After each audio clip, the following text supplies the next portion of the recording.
Assalamualaikum warahmatullahi wabarakatuh.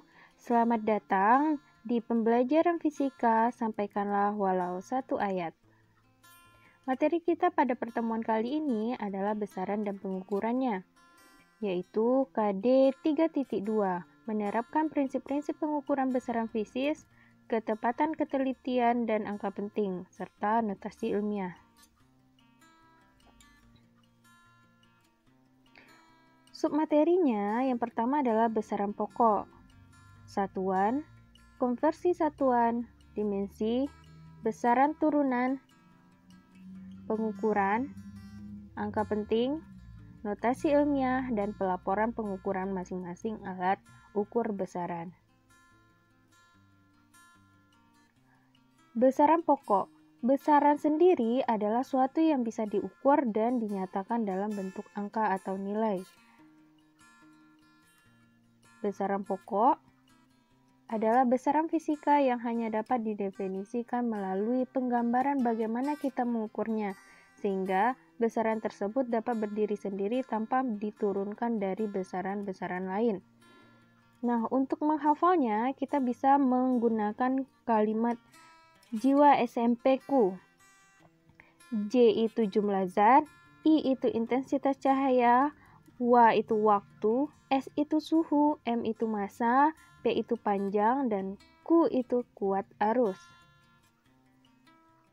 Ditemukan besaran panjang yang standar, manusia dapat membandingkan dimensi segala sesuatu yang ada di alam ini, termasuk dimensi tubuh kita. Ada ciptaan Tuhan yang dimensi ukurannya hingga berjuta-juta kali lipat besar dari dimensi tubuh kita. Sebaliknya, ada juga yang berjuta-juta kali lipat kecilnya dari dimensi tubuh kita, seperti virus dan ukuran elektron. Dengan kesadaran diri akan dimensi ukuran tubuh kita, hendaknya mendorong kita agar mencintai seluruh ciptaan Tuhan dan tentunya bersyukur. Tidak ada alasan bersikap sombong dan merusak alam yang merupakan bagian ciptaan Tuhan, karena Tuhan menciptakan segala sesuatu sesuai dengan ukurannya. Sebagaimana Allah berfirman dalam surah Al-Qamar ayat 49. Bismillahirrahmanirrahim. Inna kulla syai'in khalaqnahu biqadar. Yang artinya, sesungguhnya segala sesuatu kami ciptakan menurut kadarnya atau ukurannya.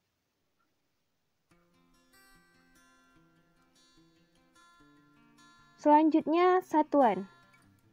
Satuan adalah acuan yang digunakan untuk mengukur besaran. Bahasa lainnya, sesuatu yang digunakan untuk membandingkan.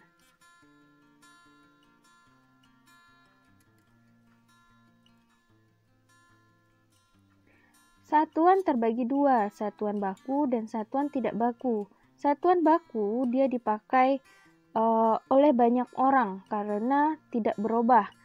Ada MKS, meter kilogram sekon, CGS, sentimeter gram sekon, liter, desimeter, hektar, dan lainnya. Satuan tidak baku itu biasanya dipakai oleh beberapa orang atau beberapa tempat, seperti patok, jengkal, kaki, cupak biasanya di Minang ya, kemudian kaleng, depa, botol, dan lainnya. Kenapa jengkal dan kaki adalah satuan baku? Karena panjang jengkal orang atau panjang langkah kaki orang itu tidak sama. Kemudian satuan standar internasional yang digunakan secara internasional itu syaratnya adalah nilai satuannya harus sama, mudah diperoleh dan ditiru, dapat diterima secara internasional. Yaitu, ini adalah satuan dari besaran pokok, panjang meter, massa kilogram, waktu sekon, suhu Kelvin, kuat arus ampere, intensitas cahaya kandela, dan jumlah zat adalah mol. Besaran tambahan ada sudut bintang datar, sudut ruang. Definisi dari satuan standar. Meter standar. 1 meter adalah jarak yang ditempuh cahaya dalam vakum selama selang waktu 1/299.700 2.458 detik. 1 kilogram adalah massa silinder campuran platina dan iridium yang ditempatkan di Biro Pengukuran Internasional. 1 sekon adalah selang waktu yang diperlukan oleh atom cesium 133 untuk melakukan getaran sebanyak 9.139.631.770 kali. Untuk latihan pertama, silahkan tuliskan definisi satuan dasar besaran pokok lainnya. 1 Kelvin, 1 ampere, 1 kandela, 1 mol. Satuan juga bisa dikonversi. Misalkan, yang biasa kita dengar 1 kg sama dengan 1000 gram. 1 yard sama dengan 0,9144 meter. 1 menit sama dengan 60 detik. Berikut adalah tabel konversi panjang, massa, dan waktu.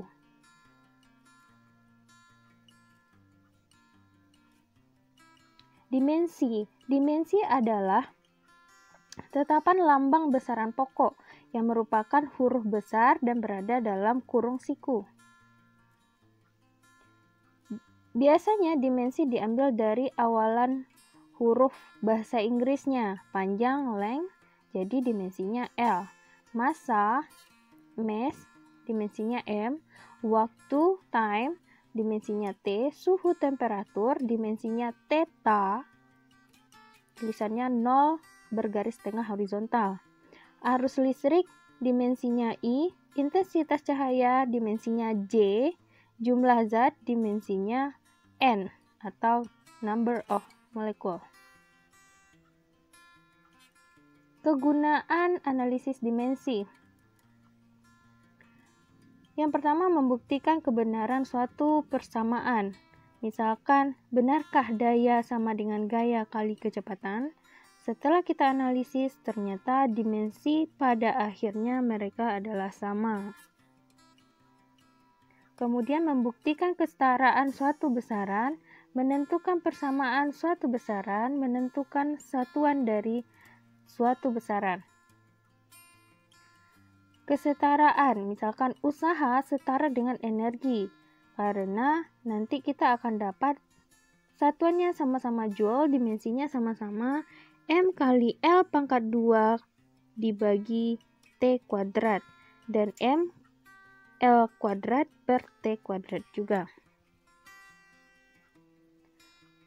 Menentukan persamaan suatu besaran. G itu apa ya persamaannya? Kalau kita ketahui G adalah tetapan dari konstanta gravitasi yang nilainya sama dengan 6,67 kali 10 pangkat min 11 Newton meter kuadrat kilogram min 2, dari satuannya kita bisa menjadikan dia dalam bentuk dimensi. Setelah kita lihat dia dalam bentuk dimensi, tentunya dimensi dari masing-masing besarannya bisa kita terjemahkan dalam bentuk rumus. Newton adalah satuan untuk gaya, berarti F. L kuadrat itu adalah dimensi untuk panjang, berarti panjang jarak antara dua benda dikuadratkan. Kemudian M pangkat min 2, berarti karena dua benda berarti masing-masing massa benda.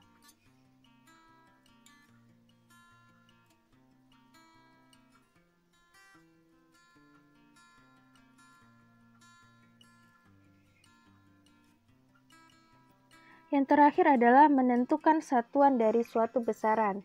Di bawah ini adalah contoh soal di mana kita akan menentukan satuan dari A, B, C, dan A, B, dan C.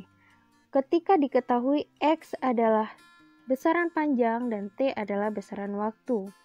Ketika kita menjumlahkan sesuatu benda, berarti kita harus tahu bahwa benda itu bisa dijumlahkan. Misalkan, X tambah Y sama dengan C, misalkan.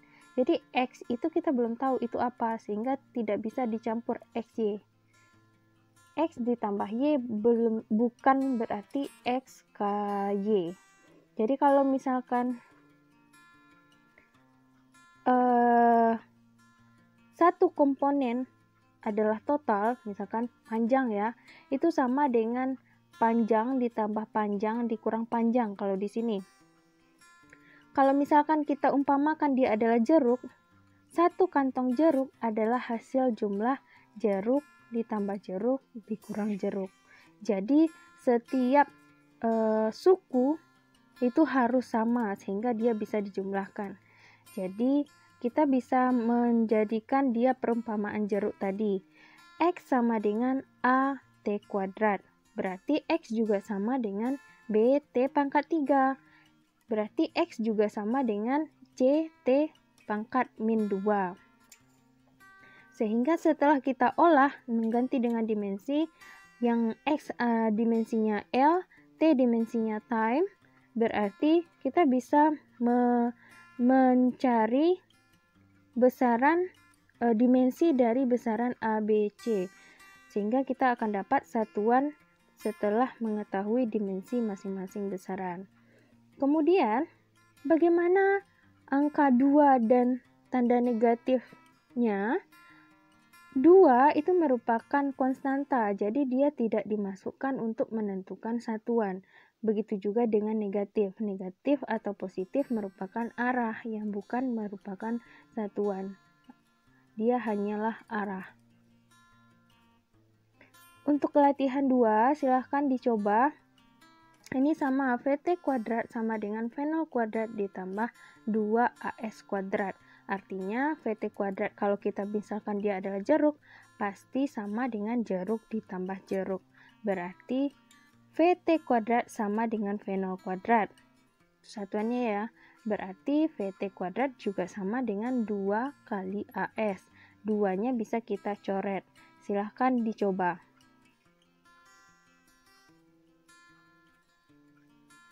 Besaran turunan.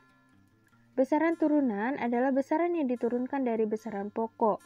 Kalau dijabarkan, maka dia akan terdiri dari lebih dari satu besaran pokok.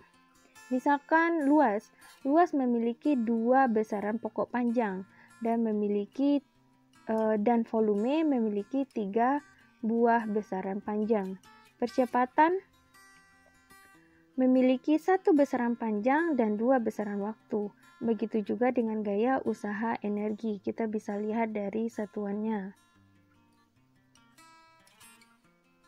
Untuk dimensi besaran panjang, besaran turunan bisa kita lihat di sini.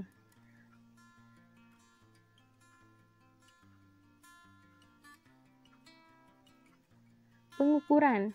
Pengukuran adalah proses membandingkan suatu besaran dengan besaran sejenis yang sudah ditetapkan satuannya.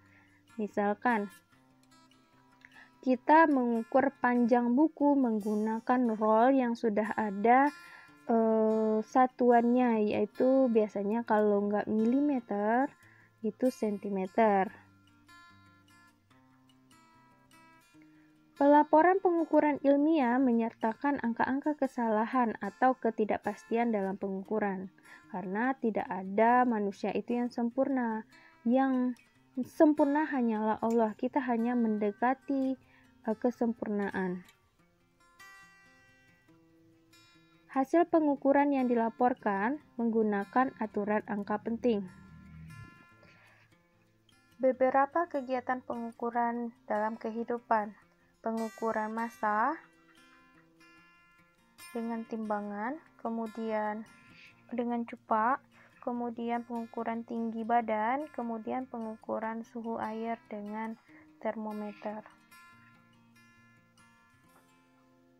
Kesalahan pengukuran. Kesalahan yang terjadi dibagi 2, kesalahan sistematis. Kesalahan sistematis bisa disebabkan karena kesalahan kalibrasi alat sebelum pengukuran. Kalibrasi adalah memposisikan skala pada posisi 0. Kesalahan pengamatan akibat kesalahan paralak, kesalahan sudut pandang terhadap suatu titik ukuran. Misalkan, kalau kita ingin melihat atau membaca hasil ukur dari suatu alat ukur, maka kita harus melihatnya secara tegak lurus dengan skala. Tidak bisa melihat dari samping atau dari miring. Kesalahan lingkungan bisa jadi karena ada angin atau gempa. Gempa terlalu parah. Yang keempat, kondisi alat yang tidak memenuhi standar pengukuran. Bisa jadi karena alat ada bagian yang sudah rusak. Kesalahan acak menghasilkan hamburan data di sekitar rata-rata. Sumber kesalahan acak sering tidak dapat diidentifikasi. Kesalahan acak sering dapat dikuantisasi melalui analisis statistik. Dalam pengukuran ada istilah akurasi, presisi, dan sensitivitas.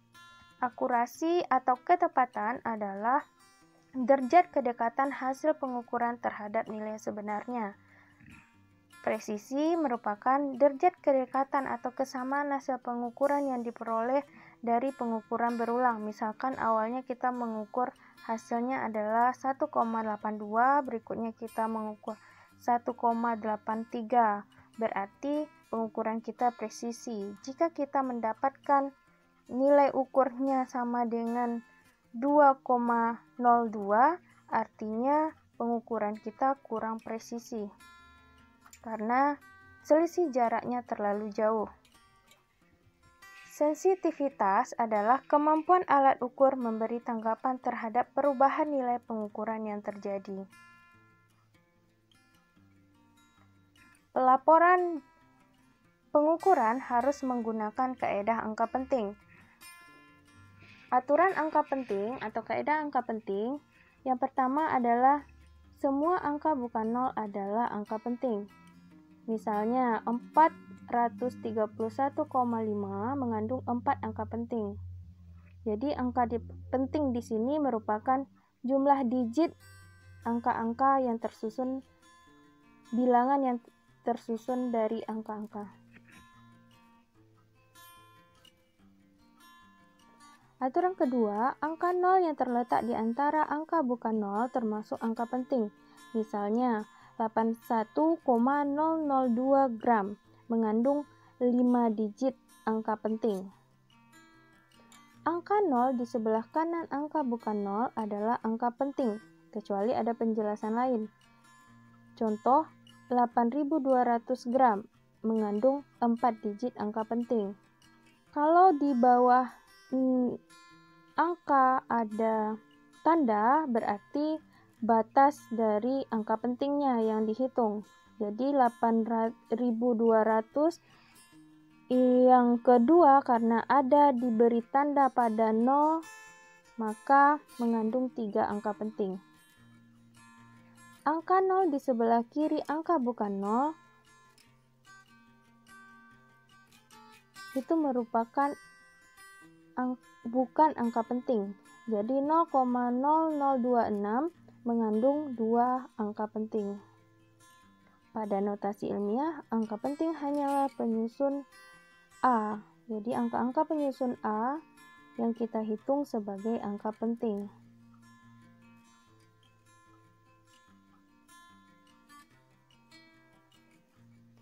Notasi ilmiah sendiri adalah cara penulisan bilangan secara ilmiah untuk memudahkan penulisan. Contohnya, radius rata-rata matahari yang sangat besar bisa kita tulis menjadi 6,96 kali 10 pangkat 8 meter. Jadi rumus dari notasi ilmiah adalah A kali 10 pangkat N. 6,96 merupakan A yang memiliki 3 angka penting dan N-nya adalah 8, 10 pangkat 8. Satuan untuk notasi ilmiah.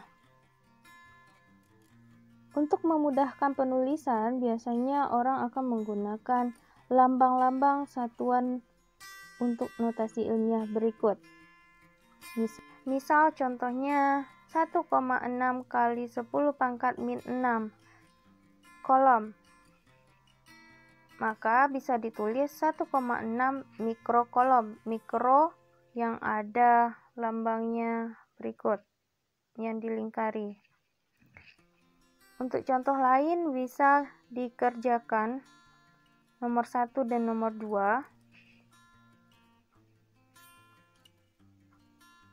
Kemudian kita masuk aturan operasi angka penting. Untuk aturan operasinya, untuk penjumlahan dan pengurangan, itu hasil yang dilaporkan adalah jumlah angka di belakang koma yang paling sedikit. Contoh, 85,6 memiliki satu angka di belakang koma, ditambah 21,13 yang memiliki dua angka belakang koma. Maka hasil nantinya hanya boleh kita laporkan satu angka di belakang koma. 106,73 cm, jadi tiganya harus kita bulatkan, sehingga yang kita laporkan adalah 106,7 cm. Untuk perkalian dan pembagian, hasil yang dilaporkan adalah jumlah angka penting paling sedikit. Misal 63,2 dikali, bukan ditambah ya, dikali 3,5. Berarti yang paling sedikit angka pentingnya adalah digit 3,5 yang punya 2 digit angka penting. Berarti nilai yang dilaporkan nanti adalah 2 angka penting juga. 2,2 kali 10 pangkat 2. Berbeda jika perkalian bilangan tersebut yang salah satunya tidak ada koma. Jadi yang dilaporkan adalah sebanyak angka penting yang ada pada bilangan yang ada komanya. Seperti contoh berikut. Misalkan 4,23, 3 angka penting, dikali 9. 9 satu angka penting. Tapi 9 adalah bilangan eksak atau tidak punya koma, sehingga nanti yang akan kita laporkan angka pentingnya, jumlah angka pentingnya adalah sesuai angka penting yang non-eksak, 4,23 atau 3 angka penting. Jadi yang dilaporkan nanti hanya 3 angka penting.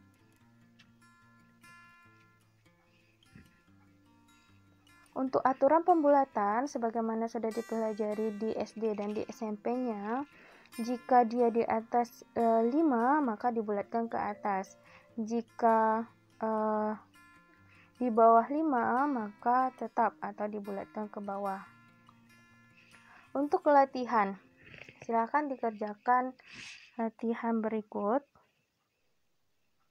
Kemudian melaporkan hasil pengukuran menggunakan X. Jadi X itu biasanya tidak kita tuliskan nilainya, tapi kita bikin dalam bentuk perumusan.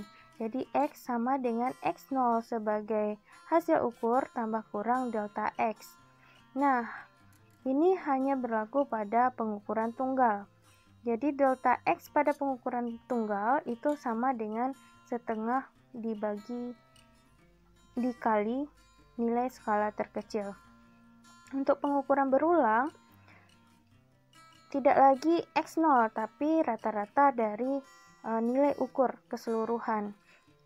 Tambah kurang ketidakpastian, di mana ketidakpastiannya sama dengan 1/n dikali jumlah X1 dikurang X rata-rata. NST atau nilai skala terkecil merupakan nilai satu garis yang ada pada alat ukur. Misal pada mistar, dari 0 ke 1 memiliki 10 garis, berarti nilai satu garisnya adalah 0,1 cm.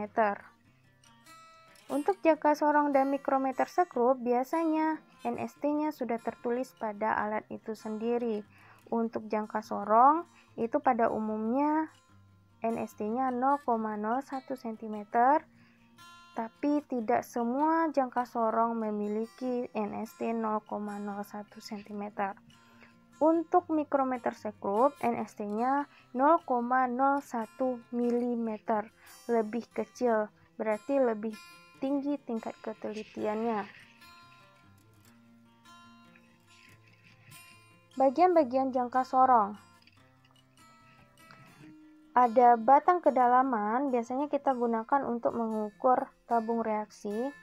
Ada rahang tetap, ada rahang geser yang terdapat skala nonius, kemudian ada skala utama pada batang pengukur, kemudian ada mor pengunci, kemudian ada pengukur dalam atau bagian yang kita gunakan untuk mengukur diameter dalam, kemudian rahang tetap dengan rahang geser bisa kita gunakan untuk mengukur ketebalan dan dimensi luar dari suatu benda. Contoh pengukurannya ada sebagai berikut.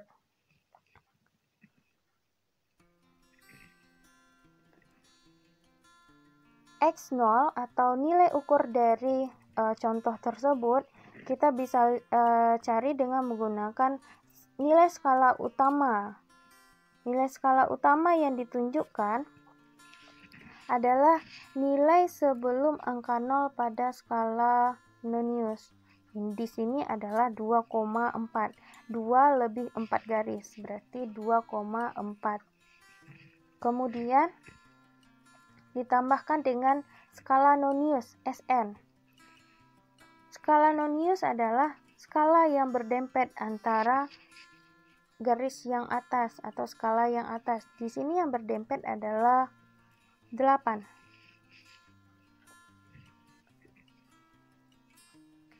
Berarti 2,4 ditambah 8 dikali 0,01. Jawabannya adalah 2,48 cm, memiliki 3 angka penting. Untuk delta X-nya atau ketidakpastiannya, NST bagi 2, karena NST-nya 0,01 cm dibagi 2 sama dengan 0,005 cm, maka pelaporannya 2,48 kurang lebih atau tambah kurang 0,005 cm.